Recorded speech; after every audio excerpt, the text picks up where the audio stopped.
Je me retrouve à l'examiner le matin à 8 h du matin, j'étais assis face à elle. Donc elle lève sa jupe pour me montrer ce qui la gêne. Donc là, je me retrouve face à la verge de Beyoncé. 3, 2, 1.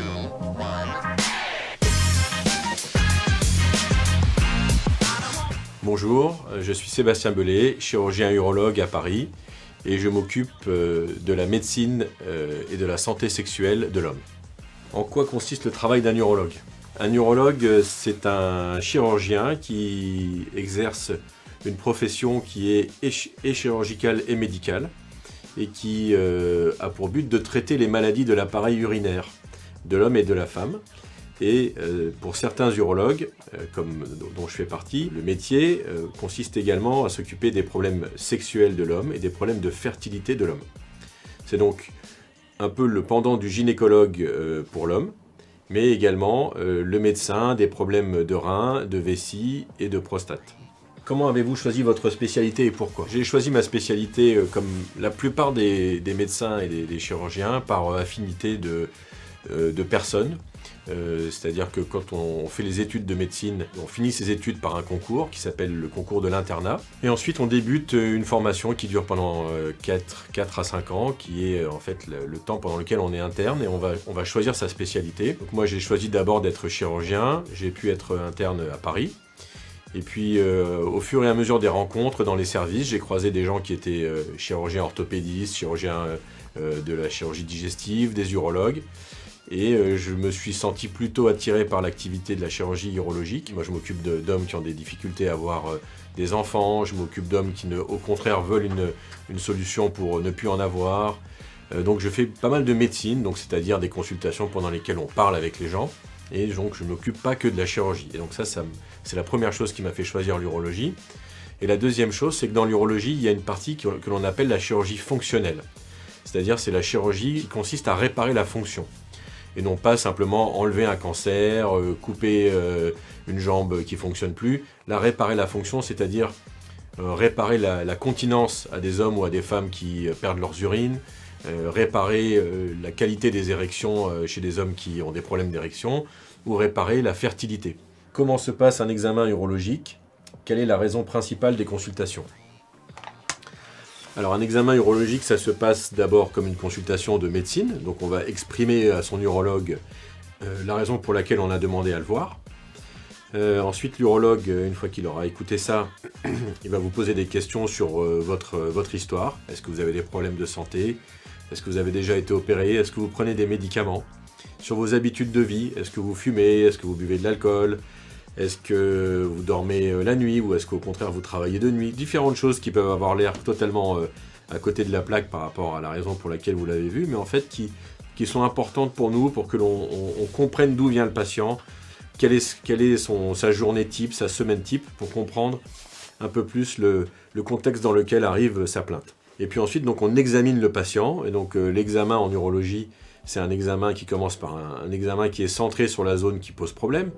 Un jeune homme qui a mal aux testicules, on va lui examiner les testicules. Une vieille dame qui perd ses urines, on va examiner son urètre, sa vessie. Et bien sûr, je pense que c'est l'objet de la question, l'examen de la prostate pour l'homme de 50 ans et plus, qui est un examen qui va servir à dépister le cancer de la prostate. Ça comporte un toucher rectal, c'est-à-dire une palpation de la prostate du patient par l'urologue. Cet examen, il est un peu invasif, certes, mais il est important pour évaluer le risque de cancer de la prostate. Le toucher rectal, c'est pas un gros problème, et ça permet de dépister des maladies graves. Donc, à mon sens, ça ne devrait pas empêcher les hommes d'aller voir l'urologue. Voilà, ne serait-ce que si jamais il y a un cancer de prostate et qu'au final, il n'est pas dépisté à temps, la sanction chirurgicale ou la radiothérapie du cancer de prostate aura des conséquences beaucoup plus pénibles que le simple toucher rectal de dépistage. Il faut savoir, quand on va voir un médecin, ou en tout cas ça devrait être le cas, et j'espère que ça l'est le plus souvent, on n'y va pas pour être jugé. Et donc, quelle que soit l'attitude que l'on peut avoir, c'est-à-dire sur la réserve, voire un petit peu la timidité ou l'agressivité vis-à-vis du médecin, parce qu'on a peur de ce qui va se passer, ou au contraire être totalement détendu ou un peu trop détendu, de toute façon, Vous n'allez pas voir le médecin pour vous en faire un ami, donc il faut y aller comme vous êtes. Donc vous pouvez exprimer au moment de vos consultations ce que vous êtes vraiment et vous ne serez pas jugé pour ça. Quels sont les examens de prévention à faire pour s'assurer une bonne santé? En fait, les choses changent un peu avec l'âge. C'est-à-dire que jusqu'à 45 ans, il n'y a rien qui ne soit recommandé à présent comme examen à faire de façon systématique. Le dépistage phare chez l'urologue, c'est le dépistage du cancer de la prostate. Se faire une échographie tous les ans de la prostate, ça n'a pas d'intérêt. C'est pas avec l'échographie de la prostate qu'on dépiste le cancer. Le dépistage, c'est la prise de sang, l'entretien avec l'urologue et si nécessaire l'IRM. Face à une famille dans laquelle il y a beaucoup de cancers de prostate, on peut se dire qu'il y a une susceptibilité génétique et donc il est nécessaire de faire le dépistage plus tôt parce que ce sont en général des cancers plus graves et donc il est important de ne pas rater le début de l'évolution du cancer pour le traiter tout de suite. Pareil, chez les Afro-Antillais, il y a la combinaison de deux choses qui est premièrement la susceptibilité génétique liée aux origines africaines, qui font que les cancers de prostate, encore une fois, sont un peu plus agressifs. Et chez les Antillais, il y a un facteur environnemental. Il y a une exposition à certains produits qui sont utilisés en épandage, notamment sur les plantations de bananes, qu'on appelle le chlordécone, qui sont désormais plus utilisés, mais ces produits-là ont durablement modifié l'environnement des habitants des Antilles françaises. On sait que cet agent, c'est un perturbateur chromosomique, et qu'il va être à même d'induire le cancer de la prostate. Et encore au-delà de tout ça, pour les Afro-Antillais, il y a le facteur de la nourriture. Et donc on sait tous ce que c'est que la nourriture aux Antilles, des boissons un peu sucrées, une alimentation riche en protéines animales quand c'est possible, mais avec les temps modernes maintenant, c'est quand même très souvent possible, et une alimentation assez riche en graisses saturées. Or c'est le pire régime pour le cancer de la prostate. Le sucre, la graisse, les protéines animales. Et donc quand vous mettez un homme qui a une susceptibilité génétique dans des conditions alimentaires telles qu'on les connaît aux Antilles, avec en plus le chlordécone qui vient s'ajouter, ça fait des cancers de prostate qui peuvent être foudroyants chez des hommes très jeunes. La deuxième chose qui est très importante pour vous tous, les garçons qui regardaient l'interview, c'est le dépistage du cancer du testicule. Et là, ça ne repose que sur vous, puisque finalement le dépistage ne nécessite pas de faire des examens. Il suffit simplement de palper soi-même ses testicules, une fois par mois à peu près au moment où vous prenez votre douche, pour s'assurer qu'il n'y ait rien d'anormal. Ce qui serait anormal serait de palper un nodule dur, de la consistance un peu de la pierre, au sein du testicule, que ce nodule soit douloureux ou non. Et si jamais c'était le cas, il faudrait consulter un urologue très rapidement pour être sûr qu'il ne puisse pas s'agir d'un cancer. Quel est l'âge moyen de votre patientèle? Alors la patientèle moyenne chez un urologue, l'âge moyen c'est une cinquantaine d'années. Me concernant, j'ai une patientèle qui est plus jeune, parce qu'on est à Paris et que les jeunes hommes en Île-de-France consultent de plus en plus facilement pour venir parler de leurs problèmes ou de leurs craintes à un urologue. Et donc j'ai plutôt une patientèle qui est aux alentours de 35-40 ans, avec des extrêmes, puisque je m'occupe de petits-enfants, pour certaines malformations, et que je m'occupe de problèmes d'érection chez des hommes qui ont passé 90 ans. Quelles sont les causes de consultation les plus fréquentes ou les plus présentes? Dans ma consultation, la cause de consultation numéro 1, c'est le problème d'érection. Ensuite, il y a les malformations de verge ou les déformations de la verge. Malformation, c'est le problème avec lequel on vient au monde, donc c'est la verge courbée chez l'homme jeune.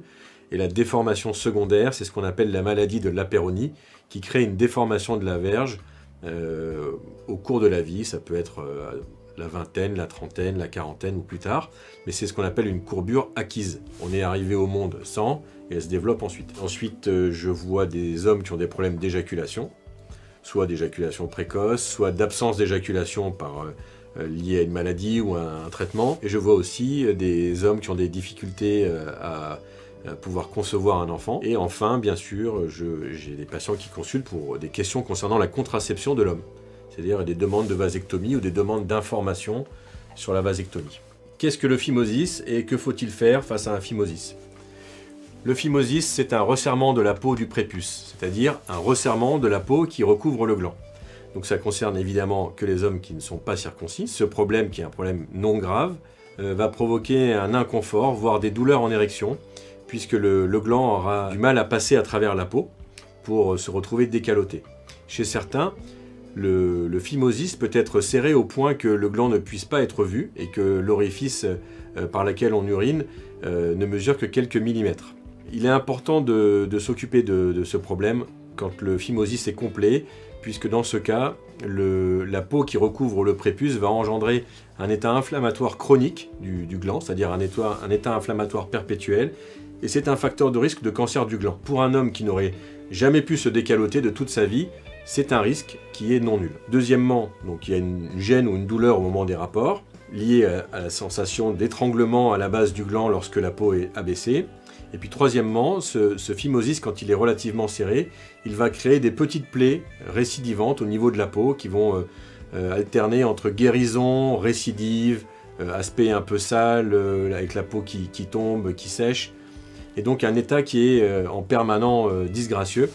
Et donc dans tous ces cas-là, la solution nécessite une prise en charge. La prise en charge classique, c'est la circoncision. Pour certains, et notamment pour les hommes qui ont un phimosis qui n'est pas lié à une maladie de la peau, on va pouvoir faire simplement un traitement chirurgical qui va préserver le prépuce, c'est ce qu'on appelle une plastie du prépuce, et donc on va simplement un peu élargir le prépuce sans arriver à la circoncision. Quand la peau est malade, quand la peau est cicatricielle, quand il y a une maladie de peau, la circoncision devient indispensable. Et puis pour certains patients, il y a une possibilité qui est une possibilité non chirurgicale. Chez les enfants qui ont moins de 10-12 ans, on peut arriver à traiter le phimosis à cet âge-là en utilisant une crème à base de corticoïdes pendant une durée assez prolongée, ça peut fonctionner. Parfois, le phimosis récidive à l'arrêt du traitement, et à ce moment-là, on se dirige vers la chirurgie. Et puis, il y a un deuxième groupe de patients qui peut ne pas avoir besoin de chirurgie, c'est les patients qui ont un phimosis relativement serré, mais avec encore une fois une peau qui est assez saine, donc il n'y a pas de maladie de peau.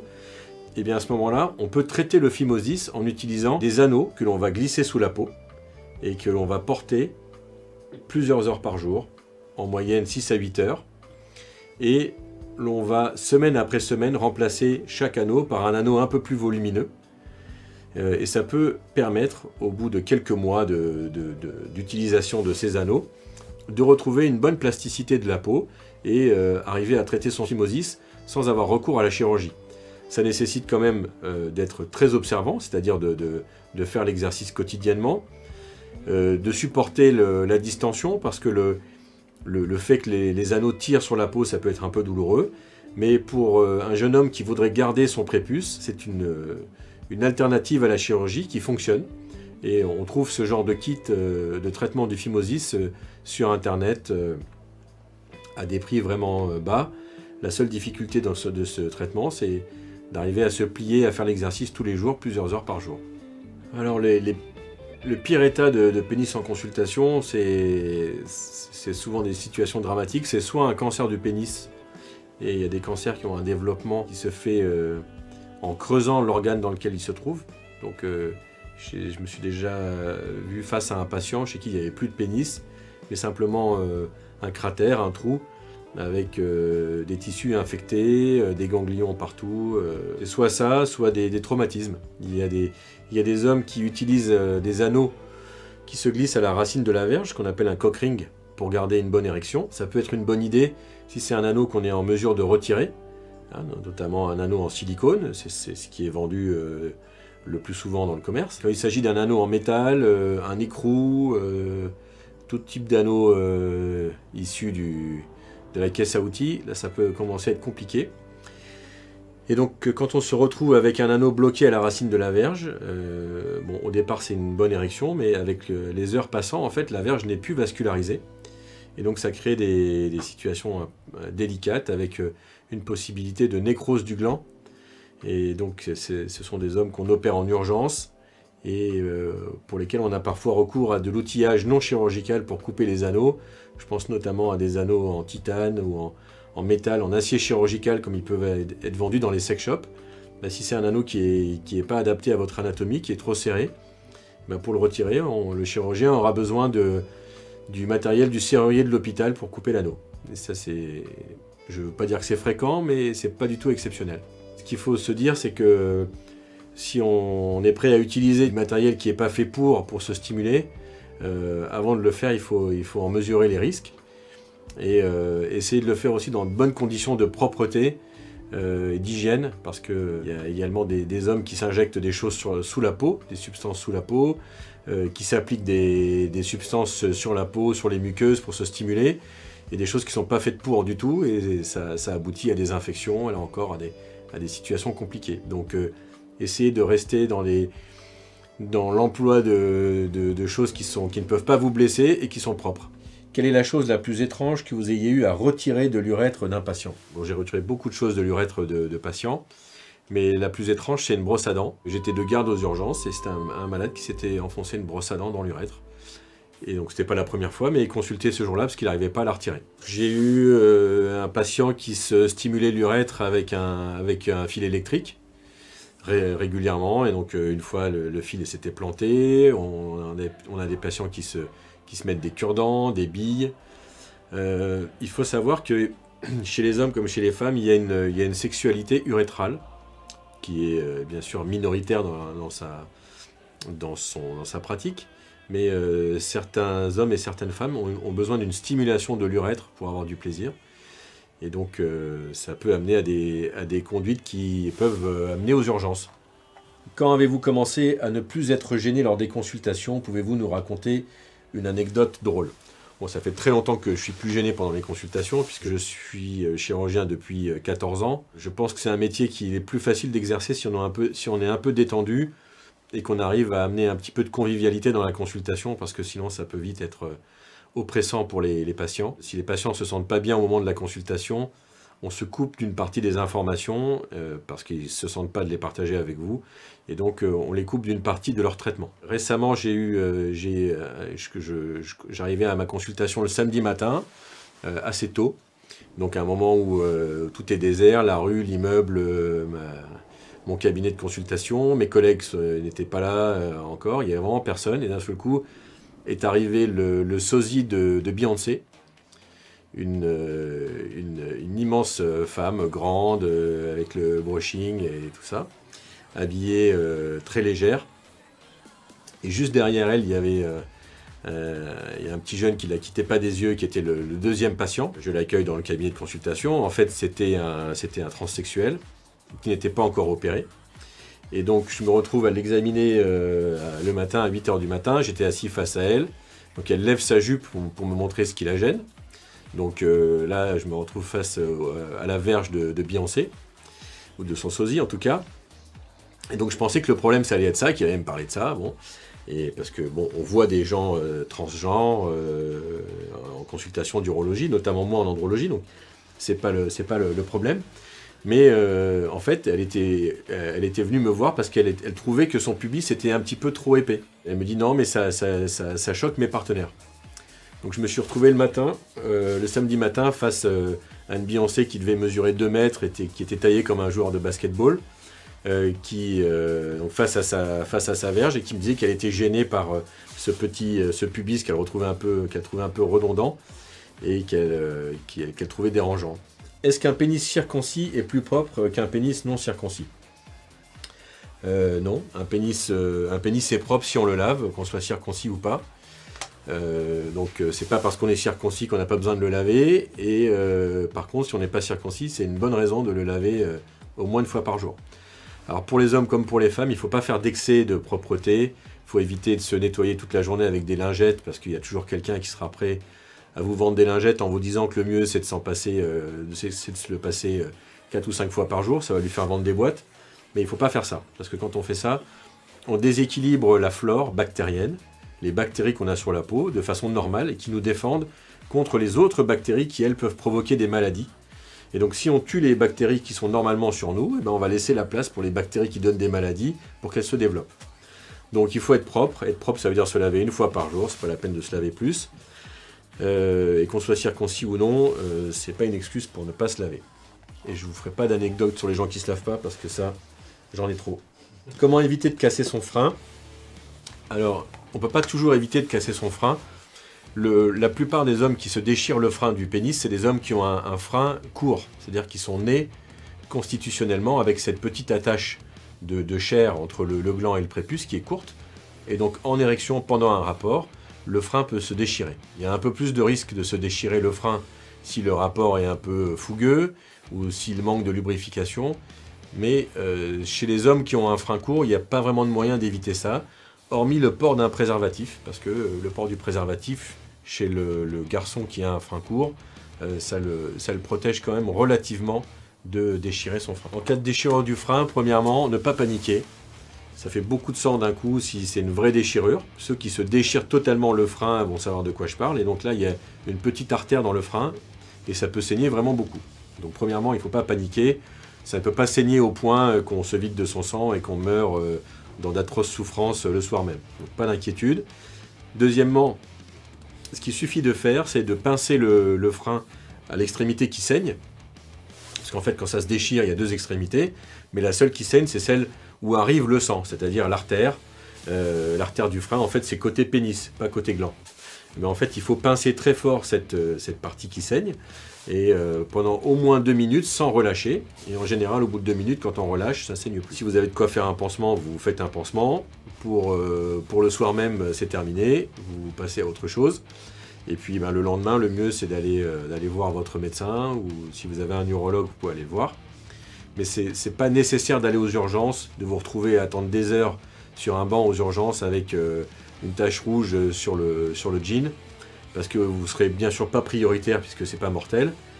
Et vous risquez de repartir avec un pansement après avoir passé 4 ou 5 heures à attendre, donc vous allez être déçu. Une fois que le frein est déchiré, il n'y a rien à réparer en urgence, il n'y a pas de suture. On fait un pansement pour que ça ne fasse plus mal. Ensuite, on met un peu de crème cicatrisante. Et soit le frein est déchiré totalement, et à ce moment-là, vous vous êtes fait une plastie du frein, et vous êtes guéri, ça ne se déchirera plus jamais. Soit ça s'est déchiré à moitié, la partie qui reste est encore plus fragile que ce que vous aviez avant, et à ce moment-là, il faut aller voir un urologue pour qu'il vous fasse une plastie du frein, et que ce soit réglé une fois pour toutes. Comment savoir si vous vous êtes fait une vraie déchirure, ou si vous avez fait que la moitié du travail? Si vous êtes vraiment déchiré le frein, les rapports sexuels suivants, ça ne tirera plus du tout, vous n'aurez pas de douleur. S'il vous reste encore un petit bout de frein, ça va faire mal, vous aurez une sensation de fragilité au moment des rapports, et à ce moment-là, c'est là qu'il faut consulter. Pourriez-vous nous parler des moyens contraceptifs de l'homme? Vasectomie, slip chauffant. Le premier moyen contraceptif, mais qui ne va pas emporter votre adhésion massive, c'est l'abstinence. Ça, c'est la première chose. Je vous le dis parce que c'est quand même écrit dans les livres. Le deuxième, sur lequel je pense qu'il faut vraiment se reposer tant qu'on n'a pas un partenaire ou une partenaire régulière, c'est le préservatif, qui permet aussi d'éviter les infections sexuellement transmises. Et donc, ça n'est pas rien.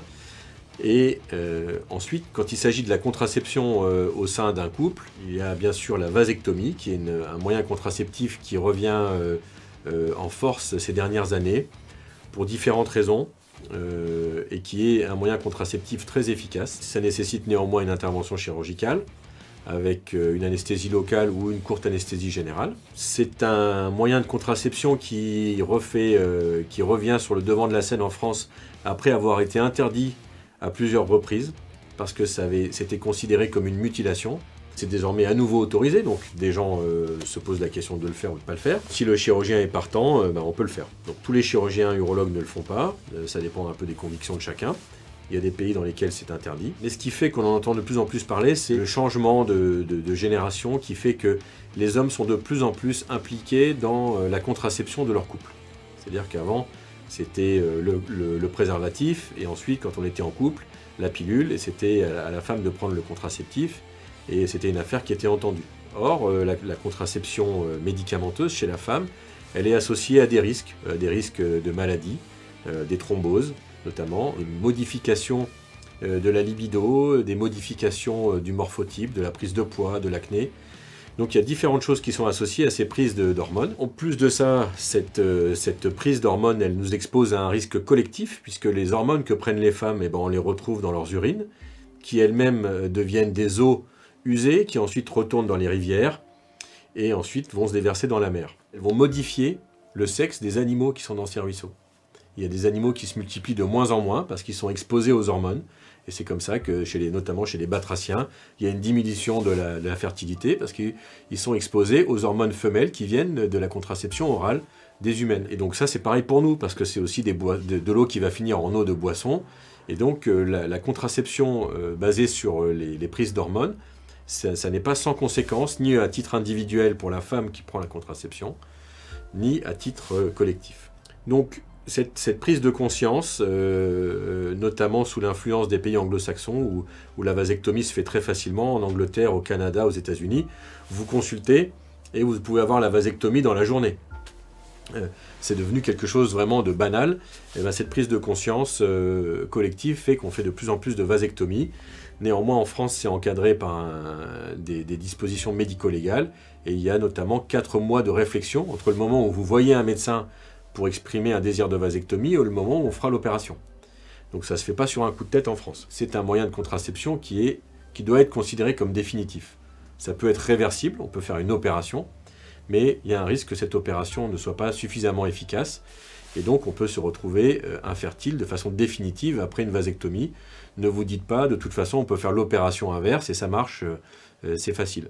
Il y a des gens chez qui ça marche très bien, et puis d'autres chez qui ça ne marche pas. L'autre moyen contraceptif dont on entend beaucoup parler, c'est le slip chauffant. Bon, le slip chauffant, il est basé sur le fait que les testicules fabriquent les spermatozoïdes quand ils sont à moins de 37 degrés. Et c'est pour ça qu'on a tous nos testicules en dehors de l'abdomen. En tout cas, ça devrait être le cas. À cet endroit-là, les testicules sont moins chauds que dans le contenu de l'abdomen, et donc ils peuvent produire les spermatozoïdes. Inversement, les hommes qui ont des testicules qui sont mal descendus, ou pas descendus du tout, ont des testicules qui sont exposés à trop de chaleur, et des testicules qui ne fonctionnent pas. Eh bien, basé sur ce concept, en fait, il a été créé différents types de slips qui remontent un peu les testicules vers l'abdomen, et exposent les testicules à une chaleur plus importante, et en exposant ces testicules à la chaleur, vont atténuer leur pouvoir de fabriquer des spermatozoïdes. Bon, c'est efficace, mais c'est extrêmement contraignant. Donc ça convient à une certaine population qui est anti-médicaments, très compliante aux contraintes, mais ça ne peut pas convenir à tout le monde. Si vous arrêtez de mettre le slip chauffant ne serait-ce qu'une journée, ça perd son efficacité à nouveau. Pour l'instant, la contraception de l'homme, ça se résume au préservatif et à la vasectomie. Il y a des recherches qui se font actuellement sur la contraception orale, comme les médicaments que prennent les femmes, mais ça rencontre les mêmes difficultés que la contraception orale chez la femme, c'est-à-dire quels sont les effets de la prise d'hormones année après année. Et donc les doses d'hormones qui seraient nécessaires de prendre pour mettre à l'arrêt la fertilité sont des doses importantes, et les effets indésirables ne sont pour l'instant pas négligeables. Donc il n'y a pas de pilule de l'homme pour l'instant. Est-ce normal d'avoir le pénis courbé? Alors la réponse c'est oui et non. Aucun manuel d'anatomie ne mentionne le fait que la verge ou le pénis en érection devrait être droit. Néanmoins, le fait d'avoir la verge déformée peut induire des problèmes de différents ordres. Premièrement, un problème psychologique, c'est-à-dire la sensation pour celui qui a une verge courbée de ne pas être comme les autres, à tort ou à raison, parce qu'on n'a pas forcément vu le pénis de ses amis, enfin en tout cas pas tout le monde. Le deuxième type de problème que ça peut poser, évidemment, c'est un problème mécanique, un problème technique au moment de l'activité sexuelle, et on estime qu'au-delà de 50 degrés de courbure en érection, les choses peuvent être difficiles, soit pour le début du rapport sexuel, soit pour entretenir un rapport sexuel avec une verge qui va avoir tendance à ressortir pendant les va-et-vient. Là encore, certains hommes ont une courbure de verge très importante et se débrouillent parfaitement bien avec cette verge-là. Et donc, ce qui est important de faire passer comme idée, c'est qu'il n'y a pas de normalité dans l'anatomie du pénis. Ce qui compte, c'est la façon dont vous vous acceptez et la façon, ce qui vous est possible de faire ou impossible de faire. Qu'est-ce qu'un micropénis? Un micropénis, c'est une verge qui en érection mesure moins de 6 cm. Alors il y a des vrais micropénis, c'est-à-dire ce qu'on appelle une hypoplasie de verge, c'est une verge qui ne s'est pas développée. Et puis il y a aussi des verges qui sont normales, parfois un peu plus courtes que la moyenne, mais parfois même de taille normale, mais qui sont enfouies dans la graisse. C'est-à-dire on peut avoir l'impression d'être face à une petite verge, et en fait c'est juste une verge qui est enfouie. Auquel cas, ça n'est plus un micropénis. Il n'y a pas le pendant pour le micropénis, on ne dit pas macropénis, mais on dit hypertrophie de verge. Alors c'est vrai qu'au-delà du côté anecdotique qui est lié à toute l'imagerie qui est liée à la grosse verge, c'est un motif de consultation qui n'est pas exceptionnel. Ça entraîne différentes difficultés. Premièrement, pour les gros pénis qui fonctionnent normalement, ça peut être lié à des douleurs ressenties par les partenaires. Parfois au point qu'on soit face à un homme qui fait une demande de chirurgie de réduction. Ça, c'est la première chose. Et la deuxième chose, c'est les difficultés d'érection. Parce qu'en fait, une bonne érection, c'est une verge qui se remplit de sang. Et donc, ça implique une bonne pression entrante, du sang qui va rentrer dans la verge, et un réservoir, qui sont donc les deux corps caverneux qui sont dans la verge, qui est quand même un volume limité, puisque la quantité de sang qui peut arriver là, elle-même, elle est limitée. Donc, si le réservoir n'est pas rempli sous pression, il n'y aura pas d'érection. Et donc, on a des patients qui consultent parce qu'ils ont des difficultés d'érection, ils ont une très grande verge, et ils n'ont jamais eu d'érection rigide. Est-il dangereux de trop se masturber? Il n'y a pas de complications liées à la masturbation sur le plan organique. On n'abîme pas ses organes génitaux en se masturbant, ça rend pas sourd. Tout ce qui était les discours hygiénistes du 19e siècle qui essaient de faire en sorte que les petits garçons et les petites filles ne se touchent pas, bon, tout ça bien sûr c'est des bêtises. Il n'y a aucun problème à se masturber, ça ne va pas induire de maladie, ça ne va pas donner des problèmes de fertilité, rien du tout.